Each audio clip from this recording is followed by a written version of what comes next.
कौन गाना कि बथता बथता बथता कमरिया राजा बथता। एगो गीत एगो मर्द मेहरारू के वियोग हे नरमुंडा जी आजी एगो नया नया गावना करा के औरत आइल भी अच्छा अपना मर्दा से कहते राजा जी ए सखी आज तार कुछ सुख जननी कुछ ना ई लहंगा बाजो नहीं हरे के ह भाई तारा जोरबन में रस्सी करी इहो नहीं हर के ह भाई जींस पहले में ऊपर ए राजा इहो नहीं हर के ह भाई करिया करिया ब्लाउज कहां कहता है माइक तो आवाज दे के सुना ए राजा का हो आज तार कुछ सुख न जननी ह कुछ ना कुछ ना भाई कपार छिलवाले लड़का कहां का ए राजा अगर तेज ना रहती तो तू पापा ना कही तो अच्छा औरतिया देखी अपना मर्दा से कहते कि रजाऊ हर की तो सकिया तकिया पलक खटिया नहीं हारे के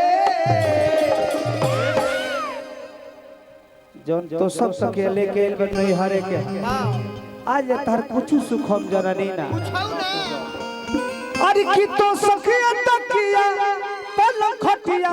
नहीं हारे के अरे की आज राजा सुख न जननी कहर घरे के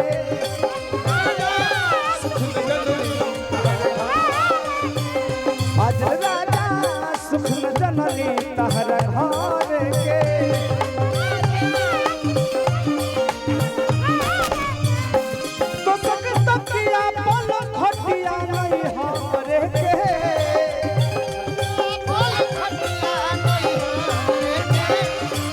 यहाँ तक कि हई जो हई देखा तरह रह जो हो नहीं हर के हर तो सके तकिया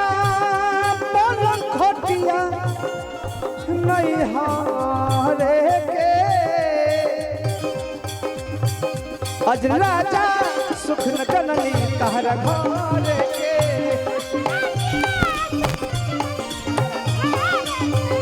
अज राजा सुख न जननी कहर घरे के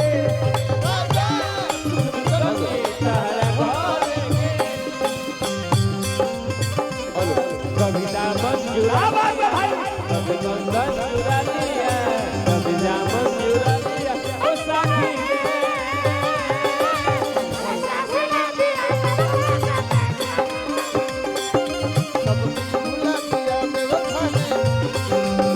हरवादे हीरा दे हरवादे हीरा दे भैया हरवादे लाखों लाखों स्वागत अभिनंदन हमारे मेरा साहिब एक छोटे भाई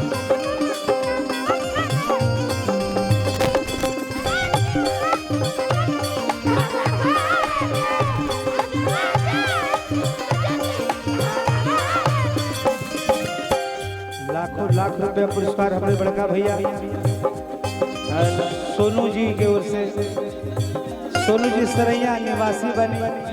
लाखों पुरस्कार देने स्वागत अभिनंदन और कहे का भाव बता क्या बात है क्या बात है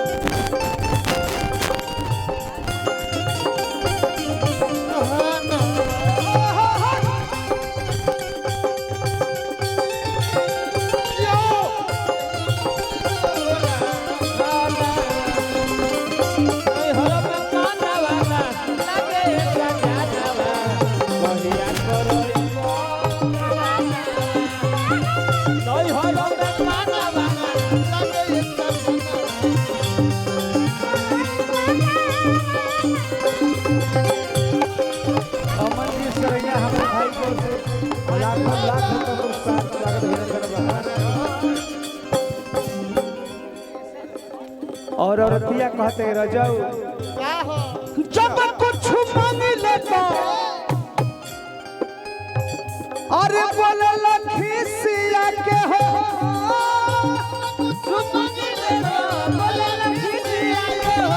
ए बाबू लड़का लोग हमरे जियो लड़का लोग के मामा जी बनी यहाँ के लड़का के मामा जी मुन्ना भैया के हमरे साला साहब यहाँ के लागल। लड़का के मामा